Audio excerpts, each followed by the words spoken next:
欢迎来到新闻频道。当您订阅频道时，演员们会很高兴。全是反转，孟子义百花杀36集大结局是今年看过最过瘾的古偶结局。孟子义、何宇主演的《百花杀》开启了超前点映大结局，最后几集又甜又虐，层层反转。好在主角团最终是圆满的，看得很过瘾，让无数观众悬了一颗心的太子萧长庸，就在大家都以为他毒发身亡，编剧给大家来了个惊天反转，太子是假死。原来这一切都是他的脱身之计。萧华庸为护沈羲和并麻痹太后势力，选择借宫变假死，实际上是悄悄出海寻药解毒去了。这一走就是漫长的8年。当体内的奇毒终于被解清，他化名归来。归来时已生出一头白发，与已经成为太后的沈羲和以及儿子小金鱼重逢。第一件事便是向沈羲和道歉，让你久等了。而在太子离开的这8年中，沈羲和独自面对了很多难题，怀着没出世的孩子，朝廷尔虞我诈的每一刀都是实打实砍在女主身上的，独自承受风暴的同时成为风暴本身。对沈羲和氏又佩服又心疼，连痛苦崩溃的时间都没有，身后有整个西北无数人命运要扛。最大泪点就是信王萧长亲自枪殉情，这个深情至极的男人，倾尽所有为沈羲和扫清前路障碍，然后假意谋反，选择自枪，死在了沈羲和的怀中。萧长清用性命换取他一世安稳，临终前他反复求证你是不是顾青之，得到沈羲和亲口承认后悲情落幕，完成了前世他死在他怀里，今生他死在他怀里的宿命闭环。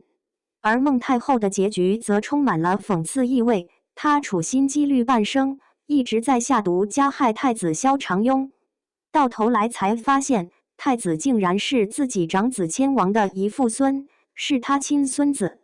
这一真相直接把他击垮，当场疯癫。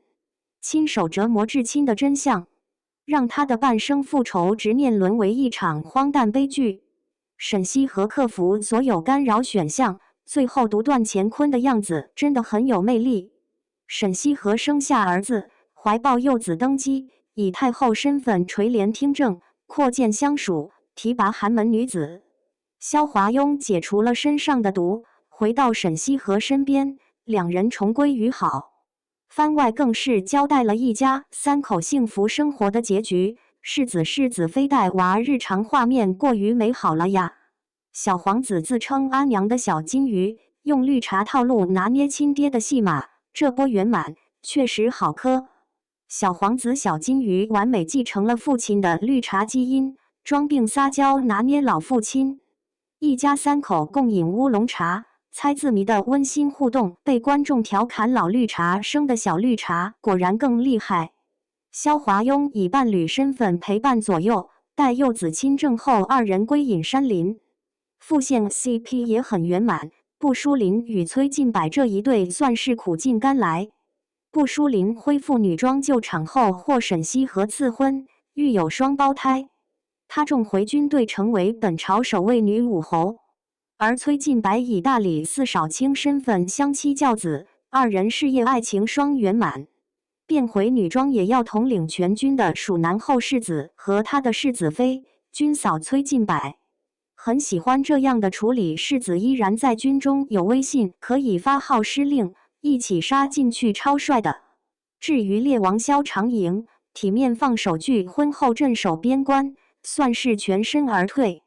大结局虽圆满，但也引发了不少争议。最大的焦点在于，说好的大女主呢？原著中沈羲和是凭借自身智谋登基的复仇郡主，而在剧版结局里，虽然沈羲和怀抱幼子登基，垂帘听政，但他登顶之路似乎更多依赖男性铺路。萧长庸假死让出朝堂，萧长清赴死为他扫清障碍。不过也有观众认为，在权谋博弈中，善用一切资源，包括感情，也是一种能力。最终沈西和阔剑相属，扶持寒门女子，也活成了独掌乾坤的执棋者。百花杀的大结局，有久别重逢的温柔圆满，也有求而不得的刻骨遗憾。但做到了所有人围着女主转。不管怎么说，孟子义这次是真的演爽了。